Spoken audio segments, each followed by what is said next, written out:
আলোচনায় অংশগ্রহণ করবেন নীলফামারী ৩ আসন থেকে নির্বাচিত মাননীয় সদস্য জনাব ওবায়দুল্লাহ সালাফি। জনাব ওবায়দুল্লাহ সালাফি, আপনার সময় ৬ মিনিট। ধন্যবাদ আপনাকে। আসসালামু আলাইকুম। মাননীয় স্পিকার, আপনাকে অনেক অনেক ধন্যবাদ। মাননীয় স্পিকার, সম্পূরক বাজেটের উপর আলোচনা, তো আলোচনা বাজেটের জায়গায় আছে, আমরা আমাদের জায়গায় আছি আর কি, দৃশ্য দেখে তাই মনে হচ্ছে। তো তারপরেও সম্পূরক বাজেট সম্পর্কে দুটি কথা বলে, সম্পূরক বাজেটের উপরে আজকে মূল আলোচনা, যেহেতু আমাদের সম্পূরক বাজেট যেটা দেওয়া হয়েছে তার মূল কারণ যেটা, সেটা হচ্ছে দুর্নীতি আর অপচয়।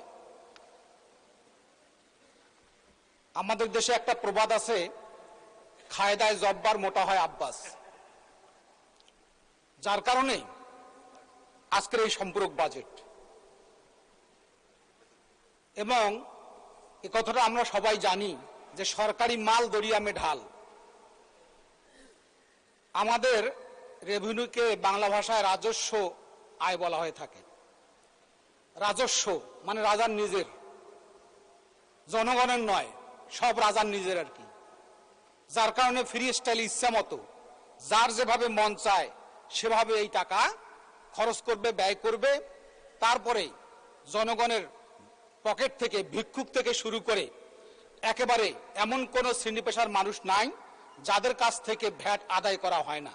মাননীয় স্পিকার, একদিকে ভ্যাট, আর একদিকে পরোক্ষ কর, প্রত্যক্ষ কর, নানাভাবে এদেশের মানুষ আজকে দিশাহারা।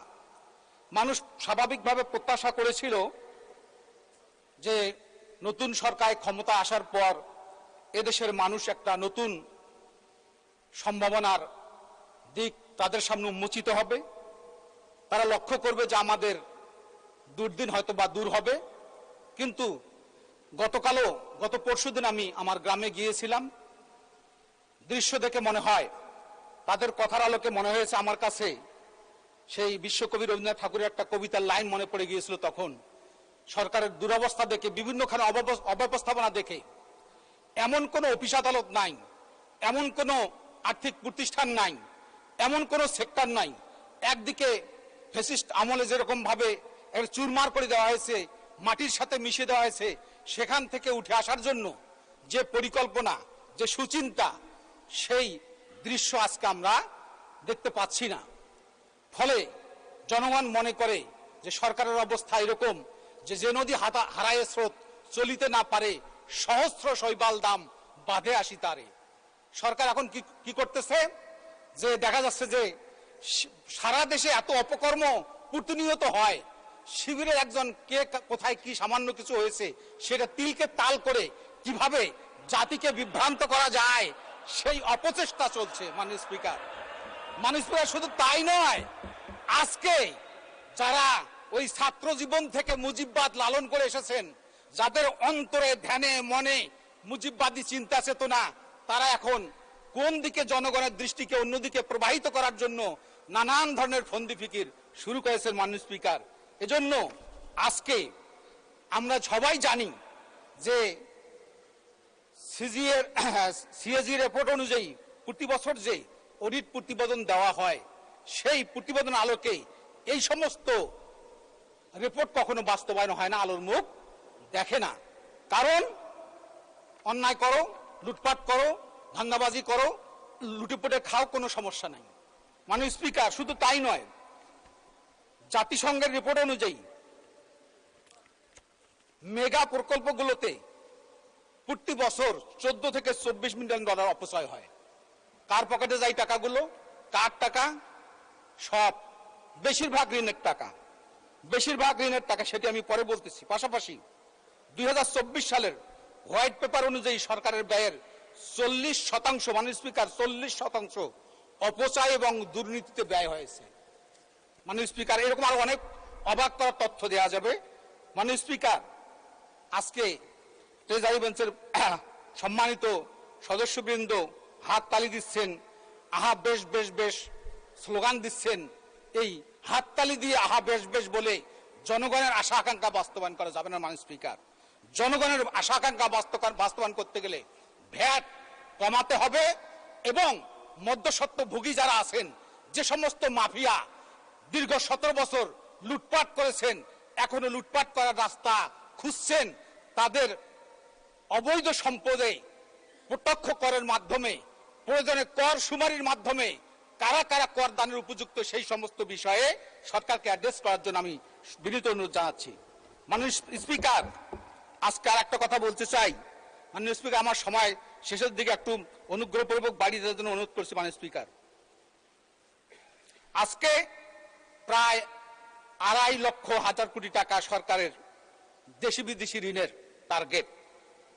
অপরদিকে এই ঋণের সুদ সরকার যদি পরিশোধ করে তাহলে সরকারকে 1,27,500 কোটি টাকা বছরে ঋণ পরিশোধ সুদ পরিশোধ করতে হবে মাননীয় স্পিকার, যেটা সরকার একটা বাধ্যতামূলক ব্যয়।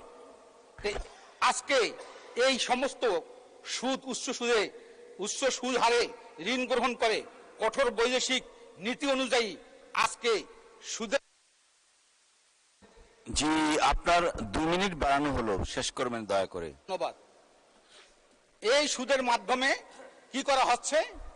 আবার ওই কথা মনে পড়ল, কবিগুরু রবীন্দ্রনাথ ঠাকুর বলেছেন, শুদ্ধ বিঘে 2 ছিল মোর ভুঁই, আর সবই গেছে ঋণে। বাবু বলিলেন, বুঝেছে উপেন, ও জমি লইব কিনে। আজকে আমাদের দেশের অবস্থা কোথায় নিয়ে যাচ্ছি আমরা? পুরা জাতিটাকে ঋণে জর্জরিত করার মধ্য দিয়ে একটা লুটপাটের বাজেট দিয়ে কিভাবে নেতা কর্মীরা লাভবান হবে সেই চিন্তা চেতনা থেকে আজকের এই বাজেট প্রণয়ন করা হয়েছে মাননীয় স্পিকার।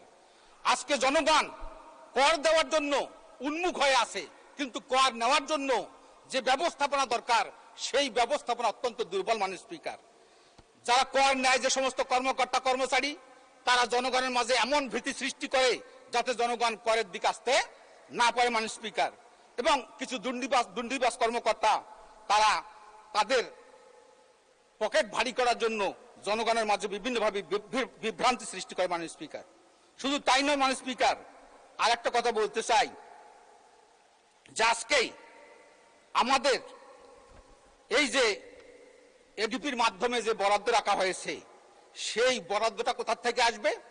স্বাভাবিকভাবে আমাদের দেশে বহু মানুষ আছে যারা কর দেওয়ার জন্য প্রস্তুত আছে, কিন্তু নানান অব্যবস্থাপনার কারণে আজকে সেই সমস্ত জনগণের কাছে, সেই সমস্ত মানুষের কাছে না গিয়ে, এমনকি অনেক সৎ মানুষ আছে যারা তাদের শতভাগ কর দিতে চান, কিন্তু ভুল কর নীতির কারণে তারা আজকে কর দিচ্ছেন না। কারণ ঋণ খেলাপিদেরকে ধরা হয় না, তারপরে তারা জানে যে আমাদের এই টাকা সরকারের কোষাগারে জমা হবে না, লুটপাট হবে।